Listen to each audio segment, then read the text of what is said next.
They laughed at her shoes before she even set the tray down, a sharp ripple of amusement cutting through the soft jazz and clinking crystal. Because in a room filled with tailored suits and $1,000 heels, Amara Johnson's worn leather shoes didn't belong.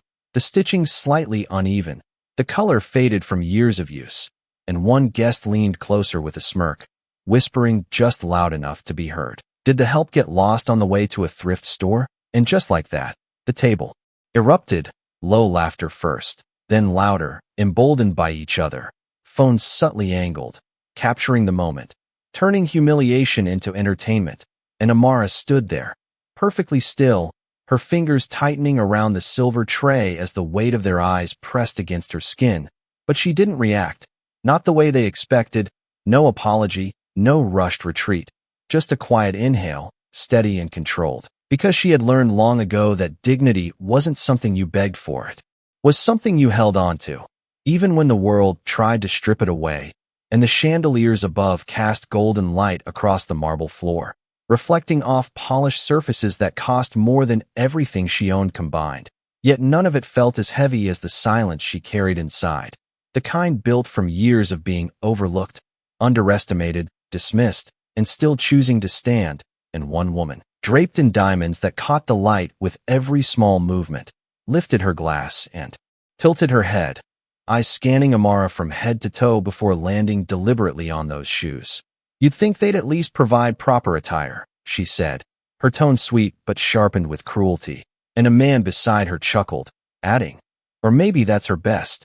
And again, laughter, louder this time, filling the space like it belonged there, like this was normal, like this was deserved. And Amara lowered her gaze, not in shame, but in restraint, because she knew something they didn't.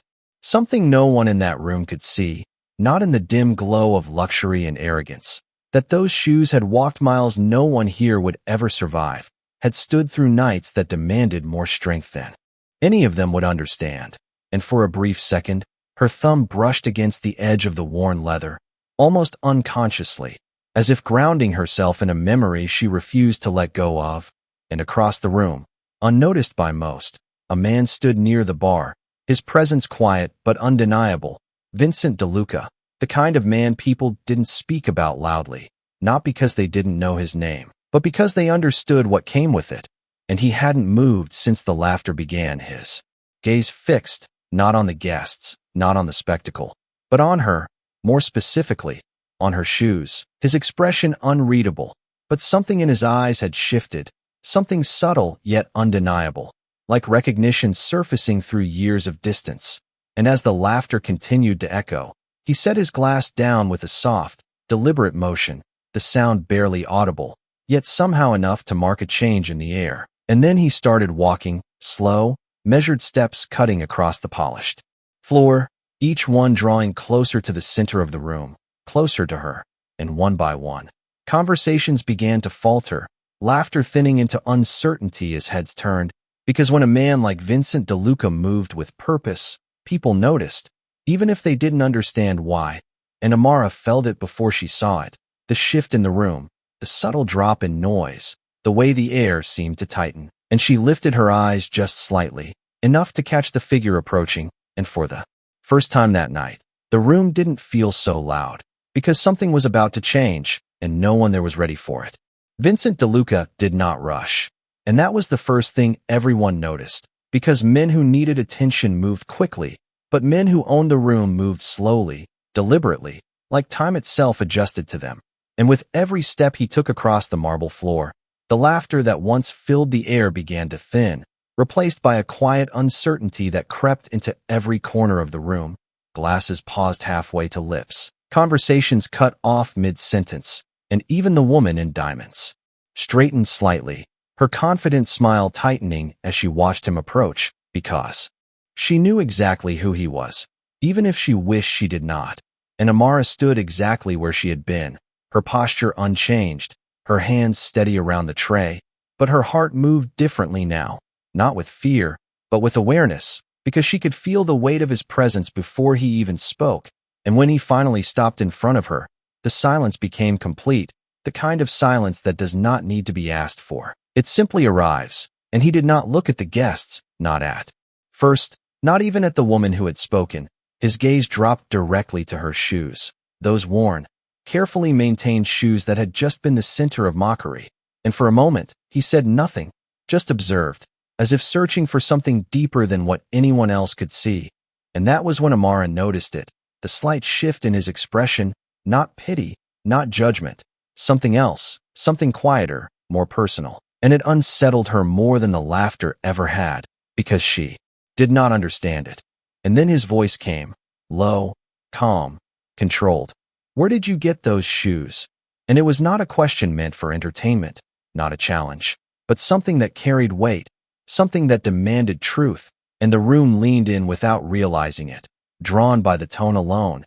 And Amara hesitated, not because she was afraid, but because the question touched something she did not often share, something that lived beyond this room, beyond the chandeliers and polished floors. And her fingers tightened slightly against the tray before she answered, her voice steady but soft.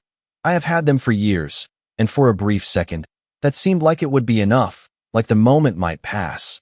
But Vincent did not move, did not look away, his eyes still fixed on the details others had ignored, the stitching, the faint discoloration, the signs of a story written into the leather itself.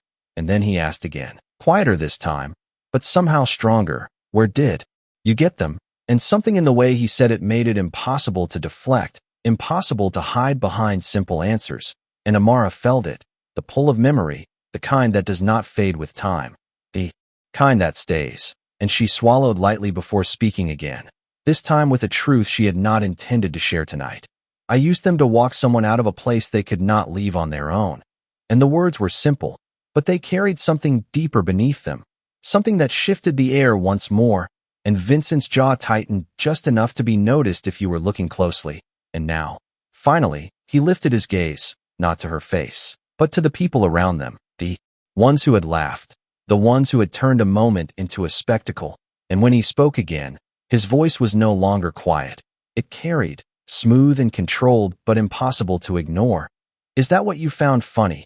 And no one answered, not because they did not want to, but because they suddenly understood that whatever was happening was no longer about a pair of shoes, and the room, once filled with easy arrogance, now held something else entirely, something heavier, something that no one there could easily escape.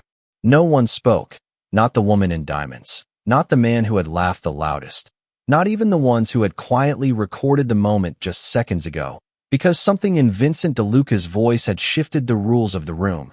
And now every person standing there felt it, the invisible line between casual cruelty and consequences they did not fully understand. And he let the silence stretch, not out of hesitation, but with intention, as if he wanted them to sit inside it, to feel the weight of what they had just done without anyone rushing to explain it away. And then he took one more step closer to Amara, his attention returning to her, softer now, but still precise. And for the first time, he looked directly into her eyes, not over her, not through her, but at her, as if acknowledging something that had been invisible to everyone else. And when he spoke again, his voice lowered, carrying only between them, though the entire room strained to hear. How far did you walk? And the question caught her off guard, not because it was difficult, but because it was specific, too specific for a stranger, and she blinked once, processing, before answering. Carefully, far enough. And a faint, almost imperceptible shift touched his expression, something that looked like recognition settling into place, and he nodded once, slowly, as if confirming something only he understood, and then he turned back to the guests, his posture straight, composed, but now undeniably commanding, and the difference was clear, because before, they had been laughing at someone they believed was beneath them, but now they were standing in front of a man they knew they could not ignore. And his gaze swept across them, calm but unyielding. You see worn shoes, he said evenly. I see something that carried weight you could not handle for 5 minutes. And the words landed without force, yet no one missed their impact. And the woman in diamonds shifted, her confidence slipping just enough to reveal discomfort. We did not mean anything by it, she said quickly, her tone attempting lightness but failing under the pressure. And Vincent did not raise his voice. Did not step closer. He simply held her gaze. That is the problem, he replied, and the simplicity of it made it sharper than any insult, because it left no room for excuses, no space to hide behind misunderstanding. And for a moment, no one knew what to do. The room that had once felt so controlled, now uncertain, fragile in a way that had nothing to do with wealth or status. And Amara stood quietly through it all, her breathing steady, her posture unchanged. But inside, something shifted, not because of what he said, but because of what he did not say, because there was no pity in his words, no attempt to elevate her as a spectacle, only a clear, undeniable acknowledgement, and that mattered more than anything else in that moment. And then Vincent glanced down once more at her shoes, just for a second, before speaking again, this time not to the room, not even to her, but almost to himself. "I remember these." And the words were quiet, nearly lost in the silence, but Amara heard them, and her brow furrowed slightly, confusion flickering across her face, because that made no sense, because she had never seen this man before, never spoken to him, never crossed paths in any way that would leave a memory, and yet the certainty in his voice was undeniable, and slowly, deliberately, he lifted his gaze back to hers, and for the first time, something unguarded appeared beneath his composed exterior, something human, something that did not belong to the man the world thought it knew. And the room held its breath, because whatever he was about to say next was no longer about correcting a moment. It was about revealing something none of them had expected, something that would change how every single person there understood what they had just witnessed.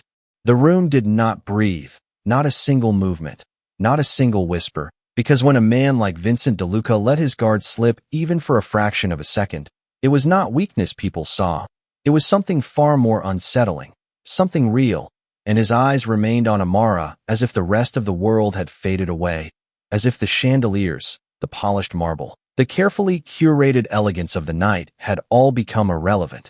And when he finally spoke, his voice was quieter than before, but it carried a weight that reached every corner of the room.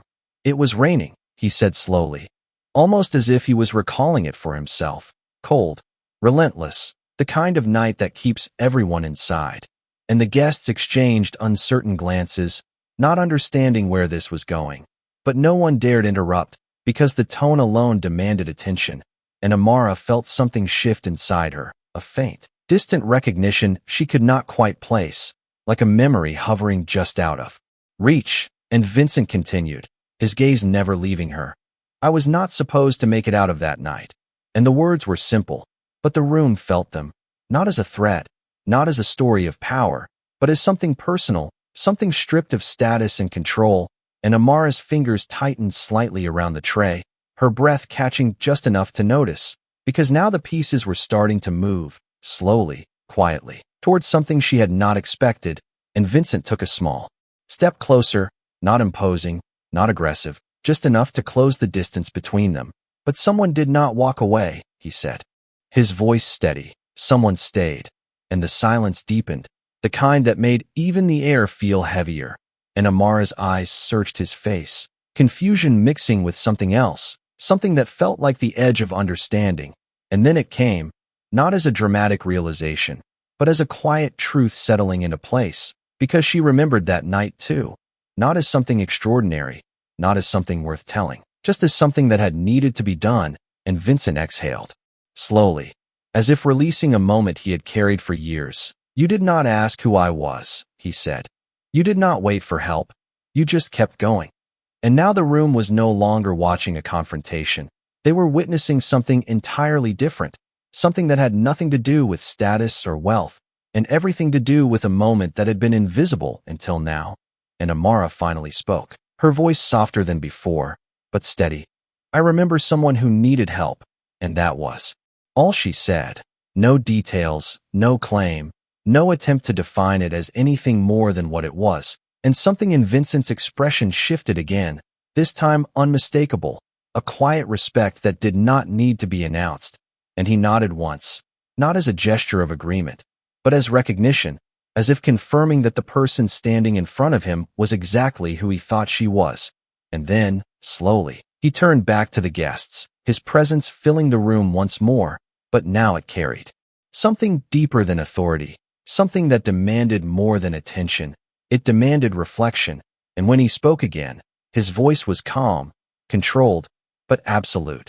You laughed at something you did not understand, and no one moved, no one spoke, because now they knew. Now they understood that this was not about correcting a moment of rudeness. It was about exposing a truth they had chosen to ignore. And Vincent's gaze swept across them one last time before returning to Amara, and in that moment, the difference between them was no longer defined by position or appearance, but by something far more permanent, something no one in that room could replicate or buy, and the silence that followed was no longer uncomfortable. It was deserved, and no one dared to break it. No one dared to move, not after that, because the truth had settled over the room like something heavy and undeniable, and the same people who had laughed just moments ago now avoided looking at her, avoided looking at him, as if eye contact itself might expose something they were not ready to face.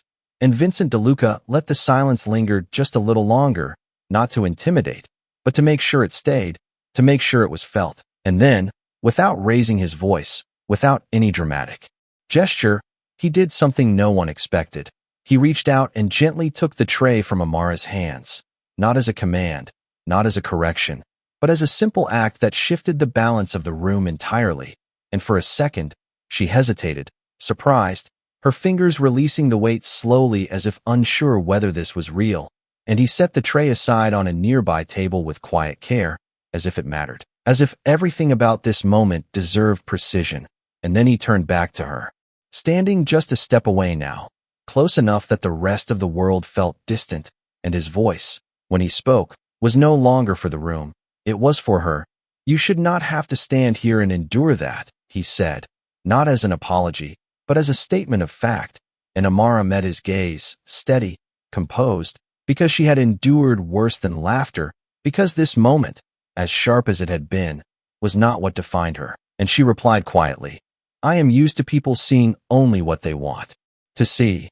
And there was no bitterness in her voice, only truth. And something in Vincent's expression shifted again, deeper this time, because he understood that kind of truth, the kind that came from experience, not theory, and he nodded once, acknowledging it, before turning slightly, just enough to address the room again. And now his presence filled every inch of the space, not with noise, but with certainty. "There will be no more comments," he said, his tone calm but absolute. "Not tonight. Not here." And it was not a threat. It was a boundary, one that no one there would dare cross. And the woman in diamonds lowered her gaze, her earlier confidence completely gone, replaced by something quieter, something closer to realization than embarrassment. And the man beside her shifted uncomfortably, adjusting his cuff as if that could somehow restore his composure.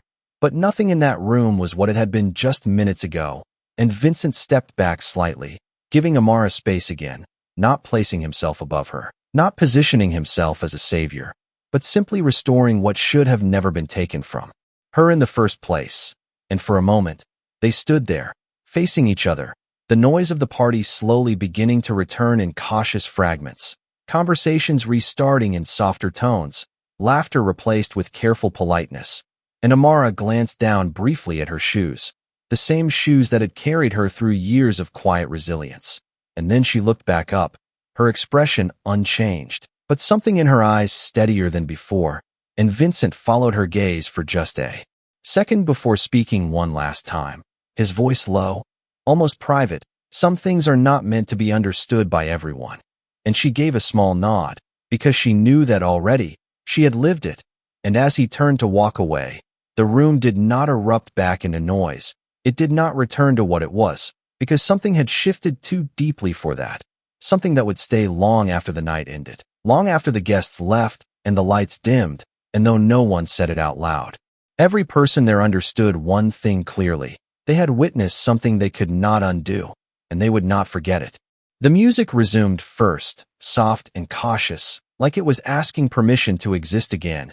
And then came the quiet murmur of voices, lower than before, measured, as if everyone had suddenly remembered that words carried weight. And Vincent DeLuca did not look back as he walked away, because he did not need to. The shift he created did not require supervision. It had already settled into the room, into the posture of every guest, into the careful way they now held their glasses and chose their words. And Amara remained where she was for a moment longer, not frozen, not unsure, but grounded, as if allowing the moment to pass fully before stepping forward again. And when she moved, it was with the same quiet precision as before, no change in pace, no outward sign of what had just happened, because dignity, once held, did not need to be displayed. It simply remained. And as she reached for the tray Vincent had set aside, her fingers brushed the cool surface for just a second before lifting it again. Steady, controlled, and from across the room, a pair of eyes followed her, not with curiosity, not with authority, but with something closer to respect, something that did not demand acknowledgement. And one of the staff members nearby leaned in slightly, their voice barely above a whisper. "Are you all right?" And Amara gave a small nod, not because the question was unnecessary, but because the answer did not need to be complicated. "I am," she said simply, and that was enough. And as the evening continued, the same guests who had laughed earlier now avoided her gaze, their attention carefully redirected, their voices softened, and even the woman in diamonds remained unusually quiet, her earlier confidence replaced by something more reflective, as if the moment had left a mark she could not easily ignore. And Vincent stood near the far end of the room now, engaged in conversation that appeared casual on the surface, but his awareness never left completely, because every so often, his eyes would shift, just briefly, finding her again, not to intervene, not to monitor, but as if ensuring that what had been restored remained intact. And Amara moved through the room with the same calm presence she had always carried, offering drinks, clearing glasses, her steps measured, her posture unchanged. But something subtle had shifted, not in how she carried herself, but in how the room responded to her, because respect, once established, had a way of rewriting behavior without a single word. And at one point, a guest reached for a glass from her tray and paused, just for a second, before saying, "Thank you." The words careful, deliberate, and though it was a small gesture, it did not go unnoticed, not by her, not by anyone paying attention. And as the night stretched on, the earlier laughter felt distant, almost unreal, replaced by a quiet understanding that something more important had taken place, something that could not be undone or dismissed. And when Amara passed by the edge of the room where Vincent stood, their paths crossing briefly without interruption, there was no need for words, no need for acknowledgement, just a slight pause, a shared awareness that existed beyond conversation. And then she continued on, and he returned to his place, and the room carried on, but not as it had before, because something had been revealed that night, something that could not be unseen. And even as the lights continued to glow and the music filled the air, there was a quiet, undeniable truth that lingered beneath it all, shaping every interaction, guiding every glance, and reminding everyone present that dignity, once witnessed, could not be ignored. The night moved forward, but it no longer belonged to the guests, not in the way it had when the laughter first echoed through the room, because something unseen had shifted the center of gravity.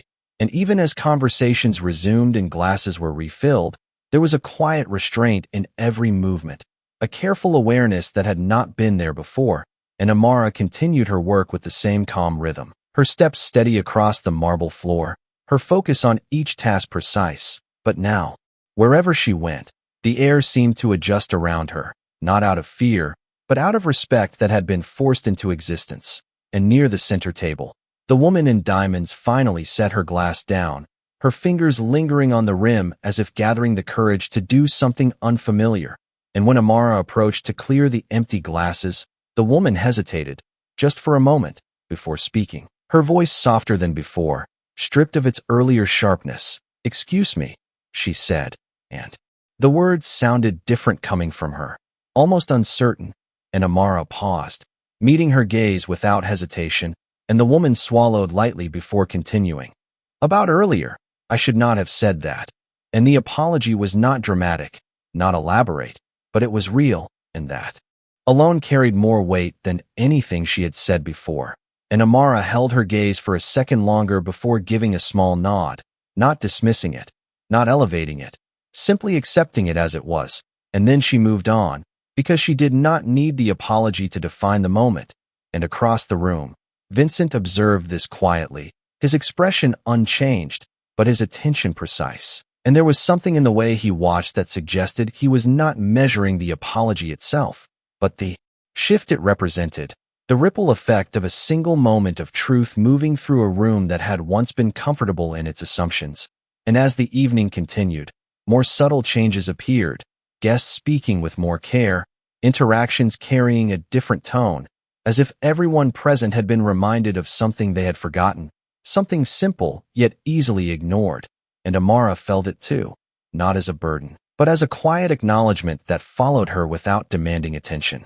And when she passed by the bar once more, Vincent stepped slightly to the side, creating space for her without interrupting her movement, a small gesture, almost invisible, but deliberate. And as she moved past him, he spoke just quietly enough that only she could hear. "You did not stay invisible." And she paused for the briefest moment, her eyes shifting toward him, and there was a faint hint of a smile at the corner of her lips. Not wide, not performative, just enough to acknowledge the truth in his words. "I was never trying to be," she replied softly. And then she continued on, leaving the words behind, but they lingered in the air between them, and Vincent remained where he stood, watching her disappear into the flow of the evening. And for the first time that night, his expression softened, not in a way that others would notice, but in a way that mattered, because it was not about power, not about control. It was about recognition. And as the final hours of the event approached, the room felt different, not quieter, not less alive, but more aware, as if something important had been restored, something that had nothing to do with wealth or status, and everything to do with how people chose to see one another. And though the music continued and the lights still shone, there was a quiet understanding that settled over every guest, something unspoken yet undeniable, and it stayed there, steady and present, long after the moment itself had passed. As the evening neared its final hour, the room no longer carried the sharp edges it had at the beginning. Instead, it settled into something quieter, more deliberate, as if every person present had been forced to reconsider the way they moved through the world, and the once effortless confidence of the guests had softened into something more measured, something aware. And Amara continued her work until the last tray was cleared and the final glass was set down, her movements unchanged, her presence steady, because for her, this was never about the room. It was about the standard she carried within herself. And when the final guests began to gather their things, coats draped over arms, quiet conversations replacing the earlier noise, she stepped toward the edge of the hall, allowing the space to empty naturally. And one by one, people passed her, not with the indifference they had shown before, but with brief nods, small acknowledgments, subtle gestures that spoke louder than words. And even those who said nothing could not ignore her presence now, because something had been revealed that could not be undone. And near the exit, the woman in diamonds paused again, this time without an audience, her expression no longer guarded, but thoughtful, and she gave Amara a final look, one that carried more humility than she likely intended, before quietly leaving. And the doors closed behind her with a soft sound that marked the end of the night's performance. And when the last of the guests had gone, the room felt different, not empty, but honest, stripped of the layers that had once hidden its truth. And the staff began their routine, clearing, resetting, returning everything to order, and Amara moved among them with the same quiet focus.